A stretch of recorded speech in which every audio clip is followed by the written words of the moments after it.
This episode is brought to you by AMC and AMC Plus, presenting the critically acclaimed Anne Rice's Interview with the Vampire, praised as one of TV's best shows of the decade by the Chicago Tribune, starring Jacob Anderson, Sam Reed, and Delaney Hales. For your Emmy consideration in all categories, go to amcnfyc.com for more.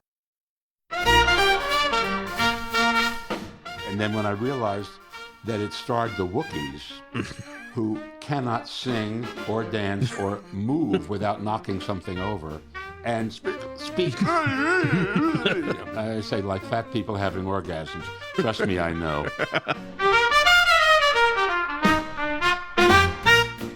Hello again, and welcome back to Hollywood Stories, where the people who made this business come to share their tales of moments great and infamous in a thrilling adventure of entertainment. In this season, we're looking at tales of television, stories of those who were part of some of the legendary moments of the little screen, telling us just what happened. And today, I'm introducing the proverbial man who needs no introduction. Bruce Vilanch's work has arguably been seen by more people than any writer working today, having presided for nearly 20 years as joke purveyor extraordinaire over Hollywood's biggest night, the Academy Awards, as well as the Emmys, the Tonys, the People's Choice Awards, and every other major gala you can name. Vilanch began his writing career in journalism, of all places, covering the entertainment scene for the Chicago Tribune before he paired up with then nightclub singer Bette Midler and began to work on material for her shows. From there, he made the leap to Hollywood and became the master of variety specials, working on the spectaculars that were the staple of big events network television through the 1960s and 70s. For me, 70s variety specials are the height of television's most flamboyant and unhinged period, a moment when the bizarre combinations were concocted with the biggest stars of past and present brought together in this vaudevillian sense of let's put on a show. Some of these went great, some of them went fantastically, magically wrong, and it is those that we'll focus on today. 3 of which are covered in Bruce Vilanch's new book, It Seemed Like a Bad Idea at a Time. The Star Wars Holiday Special, the Lynde Halloween Show, and the Brady Bunch Variety Specials are so unthinkable in today's industry standards as though they teleported from another dimension. But they happened, and Vilanch was there. He chronicles the experience and many others in his new book, It Seemed Like a Bad Idea at the Time, and he's here today, live from Ankler HQ, to share his Hollywood stories with us. And we're very pleased to welcome to the Ankler studio today a very, very special guest, a good friend, no one I enjoy talking to more or a greater repository of the things that I love about Hollywood and in the world. Please welcome Mr. Bruce Vilanch. Thank you. Here I am, veteran of the pubic wars. And in particular, start off on this series, there's no subject more important. I would devote an institute to studying TV variety shows in the 1970s. It is somewhere in there. So we're talking about 3 stories about the great world of television variety of the 1970s, the high point of Western culture. Probably. Saddam Hussein thought so. We're going to talk about this, but I think it is the hinge point between old Hollywood and new Hollywood. It was the last moment that Hollywood could have fun and laugh with itself before it became very serious. And I'm going to pinpoint as we get into this the precise moment when I believe that change occurred. Okay. So I want to start. We're talking to you about stories also that you tell in your fantastic new book, It Seemed Like a Bad Idea at the Time, The Worst TV Shows in History, and Other Things I Wrote. By Bruce Vilanch, now available near you. So everyone should get and read this book, which is hilarious, has stories beyond the 70s and the Oscars. Bruce is a legend and been involved in so many things. The first story we're going to talk about is the Star Wars Holiday Special, which was your first. So how did you get there? How did young Bruce wind up writing a Star Wars musical special? Well, I started out as a child actor, but I was never a child star. But my parents encouraged me to go into writing as well as acting because they thought newspapers will never die. Prescient they weren't. I had many colleagues at newspapers who assured me of that very thing. Exactly right. Oh, every day they tell themselves. And I wound up at the Chicago Tribune after a journalism school and theater at the Ohio State University. And in Chicago, I met Bette Midler. very early on, and I began writing for her. And you reviewed her show, I believe. did, actually. I was that kind of a critic. Right. And her manager, Bud Friedman, who ran the Improv, was her manager because she was working down the street in Fiddler on the Roof, getting married every night. And she would come up to the Improv and sing songs and say a few things. And he booked her at a club in Chicago called Mr. Kelly's, a very famous nightclub in its day. And he asked me if I would go and review her, because I reviewed several of his other clients. And so I went, and I was knocked out by her. She was opening for Jackie Vernon, who was a deadpan comic, if you may remember.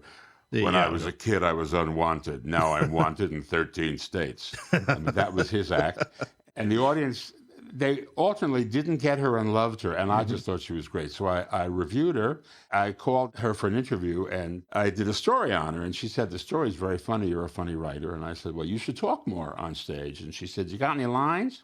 And that was the beginning. So after 5 years of that, and writing for a lot of other people who came through Chicago, Lily Tomlin, Richard Pryor, Flip Wilson, David Steinberg, that put together the Manhattan Transfer. And she got Ahmet Ertegun to come down and see them, and he gave them a record deal, and he brought Fred Silverman, and Fred Silverman bought them as a summer replacement show for a share. So I came out to write the summer replacement show. So they were doing a musical variety. They were doing a musical variety show because Fred Silverman kind of invented the co-host format. He came up with, back in the day it was Carol Burnett, Dean Martin, Mac Davis, Flip Wilson, Dinah Shore, and then it morphed into Sonny and Cher, Tony Orlando, and Dawn. And Fred Silverman, for those that don't know, was this genius of 70s television that was so genius he became head of all the networks. He ran all 3 networks. I was waiting for him to take over PBS just to see what he would do. Battle of the Masterpiece Theater Stars. Yeah. So I came out here, and I was here, and I had an agent, and I had a job, and I started writing variety television, which was on its last legs, because cable had happened. And if you didn't want to do a show where the guy from Kraft Cheese would be telling you that the dancers were showing too much cleavage, you went to HBO, right, where they said not enough cleavage. So that was part of what was happening. And SNL premiered in '75, right, and you couldn't do at 8 o'clock on a Tuesday what you could do at 11:30 on a Saturday, censor-wise. Yeah. So everything suddenly looked very square compared to what Lorne was doing. Yeah, so many of your stories are sort of about like running around the censors and getting sneaking stuff. It was a game.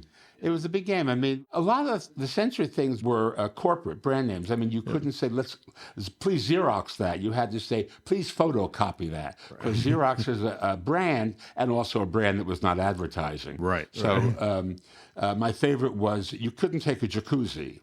You said, take a hot tub. Oh, a hot tub. Right. And so, of course, whenever they did that, I would write something in. Somebody would make a reference to their friend in Coos Bay, Oregon. Because I just wanted to get Coos onto the Donnie and Marie show. That's fantastic. Not that any of them knew what I was talking about, but I knew somebody out there did. So I wound up doing a lot of those shows, and after about 3 years, the Star Wars Holiday Special came along as an offer, and it sounded ridiculous. I mean, I say in the book, it seemed like a bad idea at the time, but at the same time, it was irresistible. There's the imp of the perverse that makes you want to do things that will not end well. I mean, that's what I love about Zara, that so many of your stories are just like, well, it sounded preposterous and like nobody would believe it. So we said, let's give it a try. Let's give it a try. And of course, it's always like, that's a terrible idea. How much are you paying?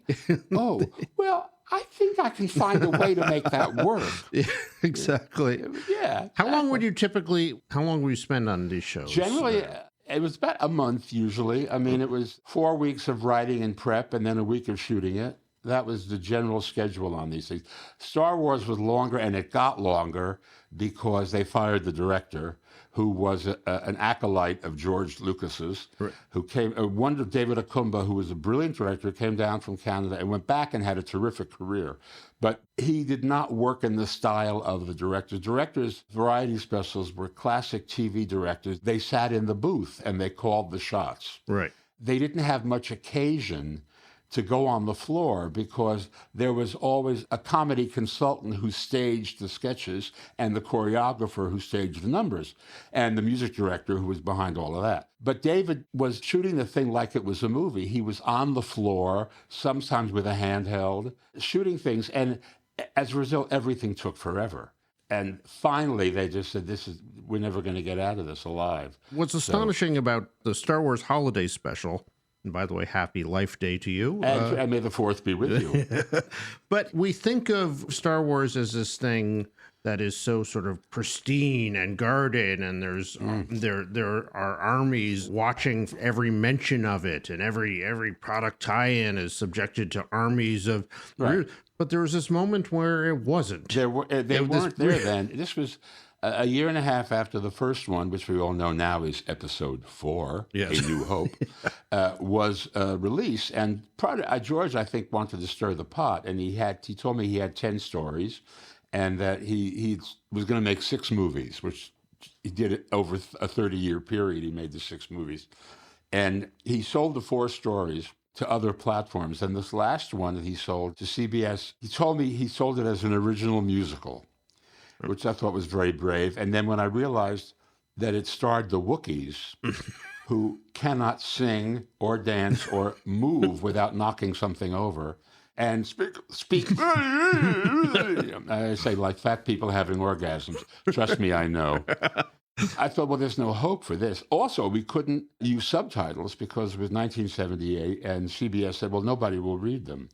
And they were right, because people were still going to see the dubbed version of Italian pictures. So we had to bring in characters who would translate what the Wookiees had to say, starting with Harrison Ford. Which is what Han Solo does in the movies. And the very first scene, Han Solo is telling you what Chewbacca is saying to him. It's sort of like Bob Newhart on the telephone. Exactly right. Repeating everything, right. Exactly. It's time-honored. You say we're behind? We have to... Right, yeah. Shelley Berman, Bob Newhart, all the guys who did telephone things. After that, the internet came in. Yeah. And it was basically, I think it came in really after the first 3 movies. And by that time, Star Wars had become the Scientology of the nerds. And there was a religioso fervor about it. But at the moment, this was a hit film, but not this was like a one-off, and that didn't enter into anybody's mind. A lot of people, we knew Star Wars was technically a brilliant achievement. A lot of people thought it was a sort of a rip-off of the Saturday morning series the Republic Studios used to do, or Captain Video on television, and they didn't take it all that seriously. Yeah. And I think George knew that, and I also think George knew that his next one, The Empire Strikes Back, Episode 5, he was going to go into Jungian theory and Joseph Conrad and all of that, Yoda, and all of the deeper stuff. So by the time the audience had got that, and they found this on the internet, they said, George, what have you done? How you betrayed us? Yeah. And he got genuinely upset and scared because they're a ferocious bunch. I mean, when they get going, because you've canceled one of their epic beliefs. Yeah. He did everything in his power to bury the thing. We'll get to the afterlife of it, but filming it. So you have these Wookiees. You have the stars making appearances. Princess Leia decided she wanted to sing. Yes. Other than the fact that George asked them all to do it, and and they really couldn't say no because they were about to go off to London to do the new one. She really wanted to sing. When I met Carrie, she was in the chorus of her mother's show, Irene, on Broadway. Her mother, if you've been living on Tatooine, her mother was Debbie Reynolds. And she wanted to be a singer-songwriter, but she didn't want to be a singer like her mother. She wanted to be like Joni Mitchell. In fact, she wanted to sing a Joni Mitchell song on the show. Which is exactly what you think of Princess Leia doing when she wanted to sit with the guitar. Well, first of all, we had to call Joni, and because she wanted to sing a song called Green, just a little green, like the color of the northern lights perform, which is kind of a Christmassy holiday song. Mm-hmm. And Joni pitched it, and she went, no. She had that glissando in her voice. And so Carrie said, well, I wanted to sit with the guitar and sing. And said, look, you sitting in Princess Leia's outfit with the Danish pastry on either ear and the white dress and the guitar is very reminiscent of your mother doing the singing nun. Yeah. I said, do you really want to replicate that? And she thought about that and said, no. And she did want to sing. So there's no possibility that Princess Leia has a second dress in her wardrobe. That's not. Well, she didn't have a second dress, but she had. Well, at that point she didn't. Yeah. Later on, she had the bikini that became a poster that every teenage boy knew intimately. And Jabba the Hutt went for in a big way. But she didn't do when Princess Leia went out on the town. She didn't have any. She didn't have any of that kind of drag. But we did get Ken and Mitzi Welch, who had written all these medleys for the Carol Burnett show, and they were writers on the show, and they wrote a song to commemorate Life Day, the holiday. And she sang that in the finale where she wore the traditional red robe that everybody wears for Life Day. Right. Including tons of Wookiees, which fortunately it covers everything, so the makeup and wardrobe people didn't have to do 100 Wookiee costumes. They just put a robe on them and did a lot of makeup and hair. The plot of the show is Chewbacca is trying to get home to Planet Wookiee. Is it called Planet Wookiee or is it Kashyyyk, I believe. Wookiees I think it's Kashyyyk. I get them confused. There are a lot of planets, and they all have either two vowels or two consonants in them. Two Y's, two K's, two O's. George likes that. So it's kind of like planes, trains, or automobiles. Just trying to get home for Life Day. It's a classic. Dad has to get home for the holiday, and there are obstacles in his path. Yeah. So the variety format it predates Hollywood. It goes back to like the music hall and vaudeville and all this. And then you have the science fiction spectacles, which were at the moment the newest format. Yes, right. And have no sort of awareness that people sing or make jokes in that. In a Star Wars, well, of course not. But it was the dictum from the network that they had to do that. So then you insert into that suddenly Harvey Korman, Art Carney, B. Arthur, Diane Carroll, Jefferson Starship, and Cirque du Soleil. So was everyone just scratching their head on the set and walking around and say, what? Harvey was. Harvey got it. Harvey got that it was a variety show, and he was doing 3 different sketch characters. Bea was in it because she wanted to sing. She was Maud at the time, but she wanted people to remember that she was a Broadway baby who had won a Tony for Mame, and she was the original Yenta in Fiddler on the Roof. And in fact, she wanted to sing her song from the Threepenny Opera, the Alabama song. And she brought it in, show me the way to the next whiskey bar. And it ends with, I tell you, I will die. And I thought, this is a nice up-tune. Well, it's a good Life Day. And they decided no. So the Welches wrote her a song that was very much in the mode of, those were the days, my friend. We thought it wasn't that, but it was like that. And that's why she was in it, actually. Tell the story of the performance of that number with a alien we can call C-Face for this family podcast. It doesn't work if you do that. So I'll leave that for the book. I will leave that for the book. But read that very profane story. Some of the best stories in the book are really profane. But it hinges on you needed a bunch of aliens to put in a cantina. Yes, and George, the new aliens he was making, they were all going to be used in Empire Strikes Back. So you couldn't have those. Right. So you had to we had to go to the outlet mall on the way to Palm Springs and find used remainder aliens, and they were all in disrepair. And they had logs, they had Scotch tape and Elmer's glue wall and stuff. And then in the middle of it, they put in a cartoon to introduce the Boba Fett character. Boba Fett is the one, I call him Bubba Fett because I'm Jewish, but maybe it is Boba Fett. He was a character George had invented that was not a Star Wars character. It was in the Star Wars canon, but he was a separate thing. Although I think Han Solo was involved in his adventure, as I recall. And he wanted to do a full-length animated feature, and he, surprisingly enough, could not get the money for that. So he did a 10-minute thing in Canada to introduce Boba Fett. It was inserted into the special as a showcase. And it took years, but Boba Fett now has his own show on Disney+. Yeah, the Boba Fetts are the spine of the whole Star Wars universe now. But he was born in a 10-minute cartoon on the Star Wars holiday special. You know better than I. I mean, my romance with Boba Fett ended. I mean, we didn't have to write that. It came to us prepackaged. We put it as a hologram that the little boy Wookiee, Lumpy, played by the late Patty Maloney, who just passed Oh, really? a week ago.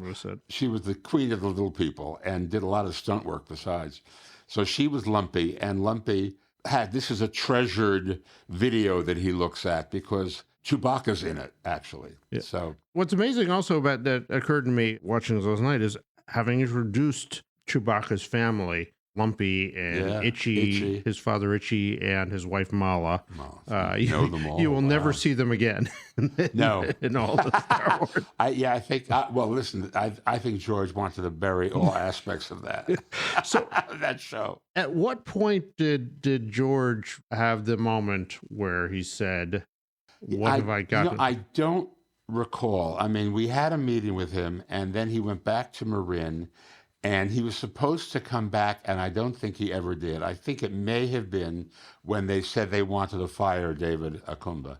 And they brought in Steve Binder, who was a big variety director who had done the Elvis and Hawaii special and a lot of other stuff. I think at that point he just kind of withdrew from the whole project. So that is my theory. My theory is that is the precise moment when Hollywood stopped being fun and could never be fun again because what George Lucas was building, he realized would not tolerate this kind of hijinks. Well, that's one way of looking at it. It's also like, it's a bad marriage. It's like Renee Zellweger saying, Kenny Chesney, no, that was a bad idea, and annulling. But what he was building would become the basis of all Hollywood to follow. Well, and this was a pebble in the road. Yeah. But he wasn't the first blockbuster. Jaws was the first blockbuster. Right. But that was a gift for him because they could release Star Wars that way. And of course, that made it gigantic because people weren't used to things being released on a weekend in more than 1,000 theaters and pulling in so much money that the television advertising made sense because TV advertising is so expensive. So you say when the show came out, at the time, people sort of knew what this was, a variety show, and they said, oh, that was fun. Well, they thought, I don't know, they thought, this is weird. Maybe I'll take a look. And the reviews were half bad, half good. The numbers were great. It was on the Friday night before Thanksgiving. We were still in the era of appointment television, where not a lot of people had Betamax and VHS and would tape things, and that passion hadn't really happened yet. America would sit down at 8:00 to watch The Cosby Show and then onward through the night on NBC Thursday. I think that they were kind of aghast at the idiocy of it, of taking a movie that was of clearly established characters and forcing them into this, shoehorning them into this thing. But nobody took it that serious. But they were not. Star Wars was not a religion at that point. It wasn't a religion, and there were so many bad ideas. I mean, there was Wayne Newton at SeaWorld, singing with an orca. There was Cole Porter in Paris, starring Connie Stevens, that well-known interpreter of Cole Porter material. There were all the these Sgt. Pepper movie. Exactly. There was Raquel Welch's variety special where they went to Paris. And they had her walking down the Seine in the shadow of the Eiffel Tower singing California Dreamin'. That's what I love about the 70s. And you talk about the Battle of the Network Stars also. Yeah, right. Battle of the Network Stars. Craziness.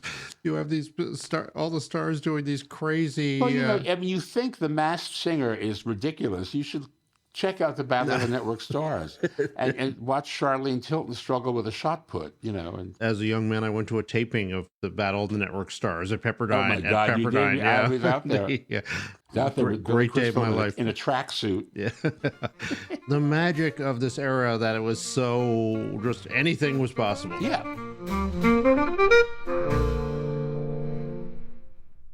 This episode is brought to you by AMC and AMC Plus, presenting Anne Rice's Interview with the Vampire, critically acclaimed with a 98% Rotten Tomatoes score, for your Emmy consideration in all categories, including Outstanding Drama Series. Episodes available to all Television Academy members at amcnfyc.com.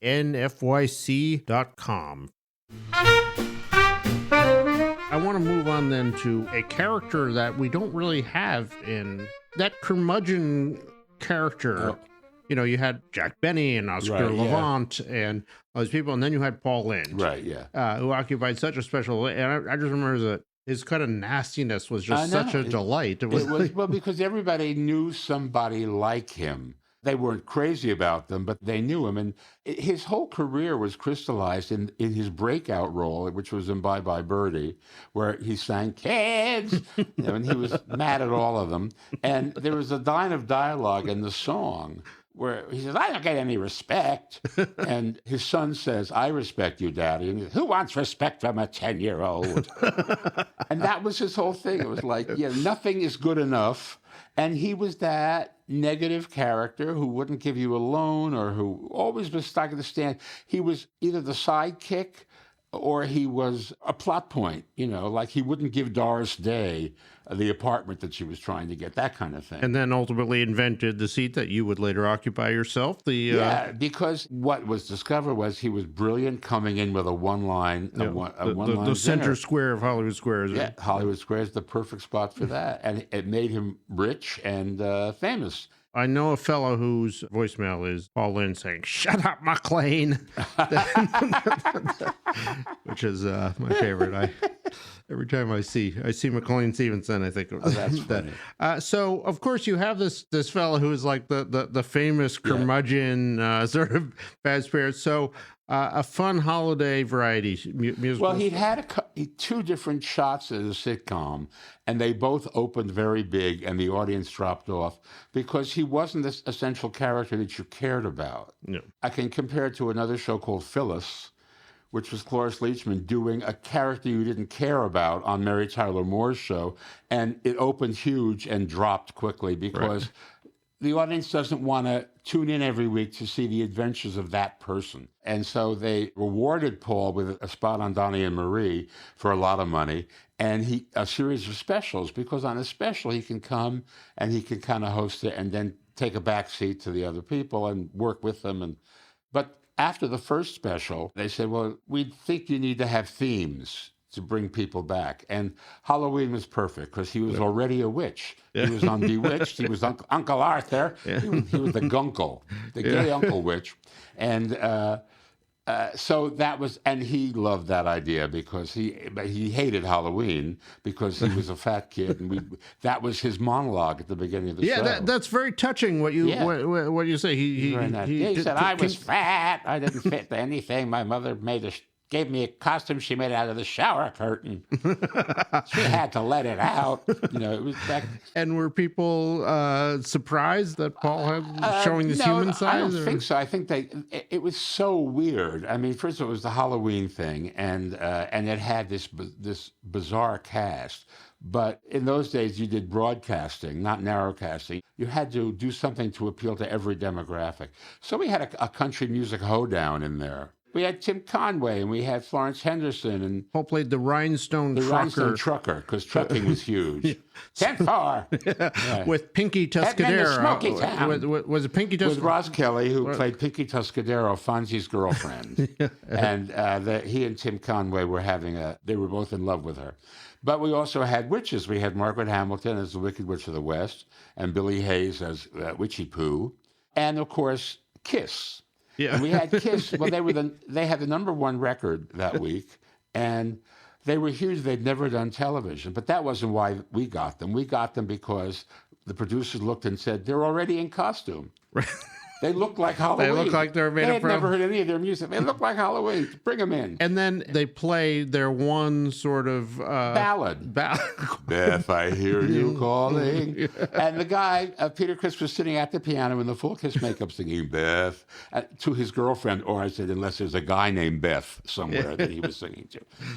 And the audience, when they found Kiss was going to be on, the audience in the studio was a lot of girls. They were huge fans and all that. But they blended right in because they did 2 other numbers in their total nihilist style with pyro and all that kind of stuff. You quoted a great comment from Paul when he saw Gene Simmons. Well, he'd never seen them, and we went to the rehearsal, and they were in their full costume, and Gene Simmons came right up to him and stuck his tongue out, and Paul... And he had this mile-long tongue. The red carpet to hell, I called it. And Paul said, as he backed off, Paul said to me, I want to meet him. And so I said, Paul would like you to come to his dressing room, and he said, it's the tongue, isn't it? He said the tongue gets them every time. What strikes me in this one particularly, the knots you had to twist in to find a serviceable plot to tie all it was insane. It was insane, yeah. I mean, it was Paul, Margaret Hamilton, his housekeeper, and is revealed to be the Wicked Witch of the West. Because he hates Halloween so much, she's going to take him to her sister's. They don't celebrate. And of course, it's a trick. Her sister's also a witch, and they want him there for a reason. Betty White is a good witch who flies in a bubble. Sound familiar? This is when she was still Glinda, not Golinda. And she wants to hire him to do PR for the witches who've had a bad rap the whole time. Right. And in exchange, they will grant him 3 wishes. This, of course, leads us into 3 different sketches that we could have in the show. So there was a method to all of this lunacy. So what is the process by which you... That's a very good question. I mean, I remember with the first meeting we had, we said, well, what is the mission? Well, it's Paul, Halloween. We have to have at least 3 sketches. We have to have a big musical act and a big finale kind of thing. In what world does that happen? And when we started talking about the witches, the idea of the 3 wishes just seemed so perfect. And, you know, the funny thing about this is, unlike Star Wars or the Brady Bunch, which are still being done in various iterations, this was a one-off. And it's one of the few Halloween things that you can watch with kids because there's no violence. There's no... nobody gets slashed. It's not a horror. I've also been peripherally involved with a movie called Hocus Pocus, which had the same kind of shelf life because people who saw it as kids were able to show it to their kids 20 years later on cable and the internet, and so they've never gone away. Well, Wizard of Oz itself was not a big hit when it came out. When it first came out, no. I mean, I saw it in the 50s in one of its theatrical releases when I was a little kid. It was legendary even then, I think, when I saw it. So something that, you know, it had gained in stature between now and then. Well, it also, Judy Garland had become Judy Garland. Yeah. There was a great deal of myth about her. One thing that's interesting to point out, there's a myth about Paul Lynde that because he was gay, his career was limited or shut down. But you don't think that's really... I don't think that's right. I mean, I know there are people who would like to believe that, but I was there. And I always say, if you remember the 70s, you weren't there. Paul was a flavor.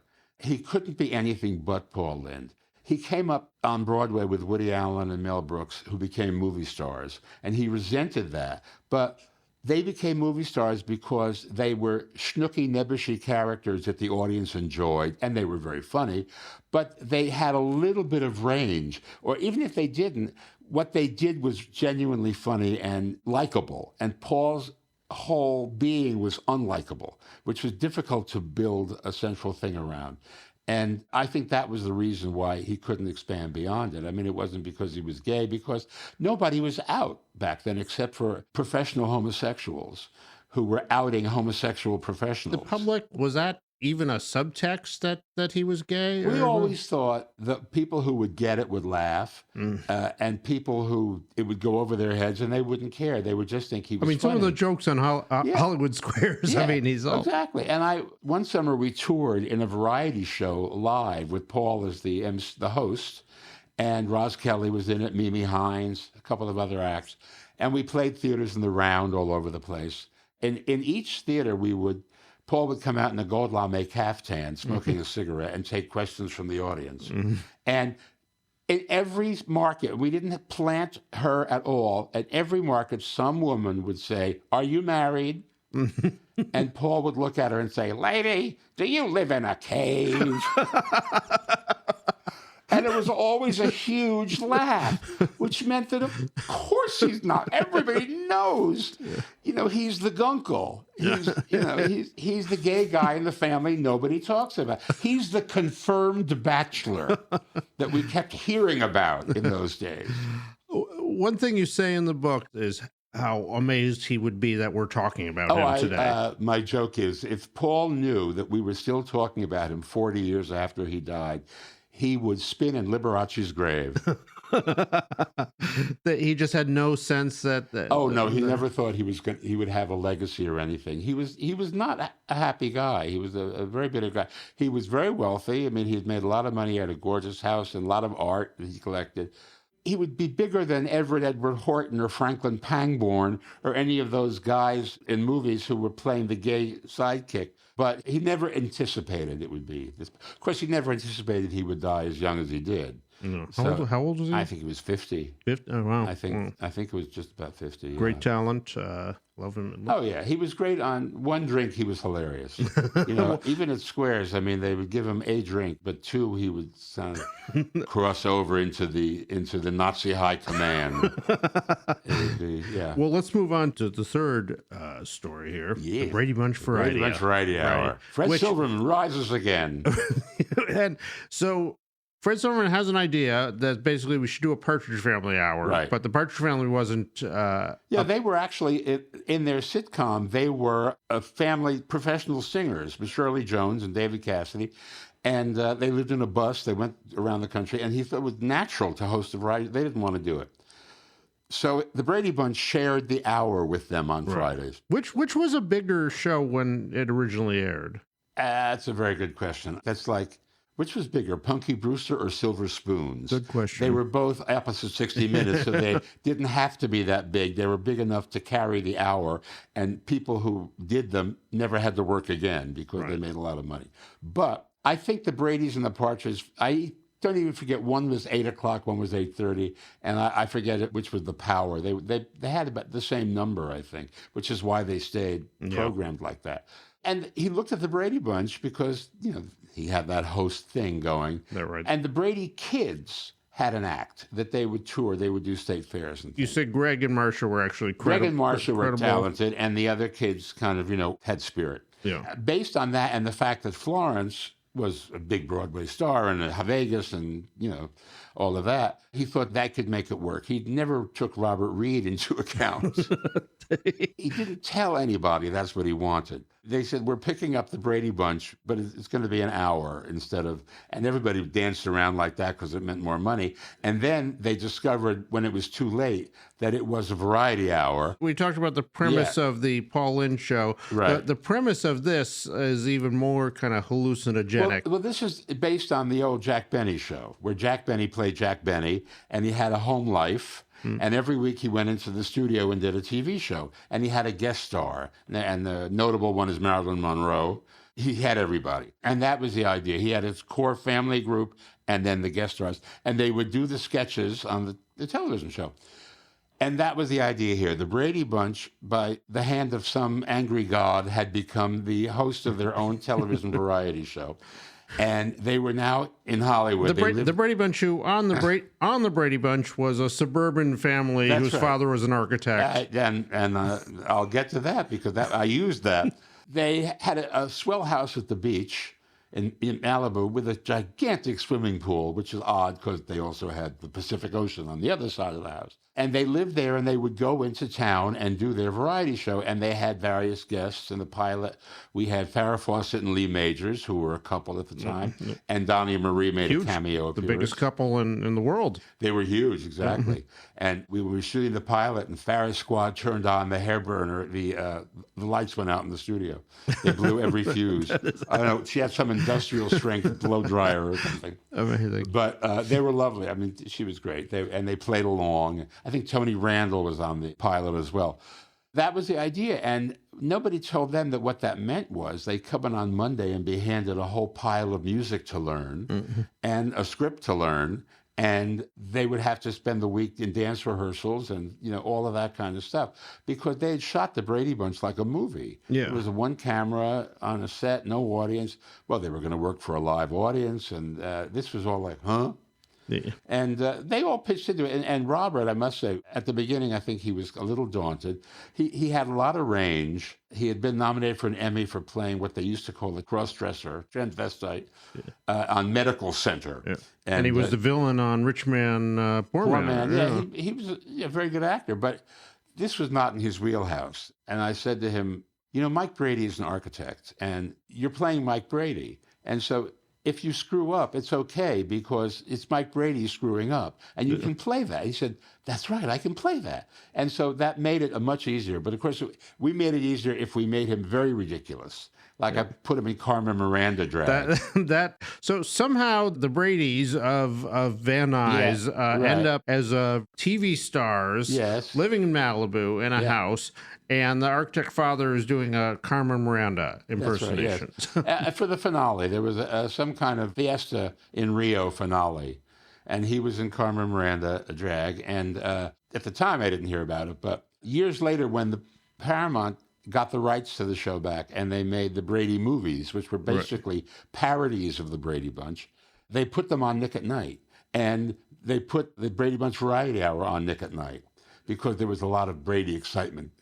And I remember late one night getting a call from a stoned friend of mine who said, dude, I'm watching Nick at Night.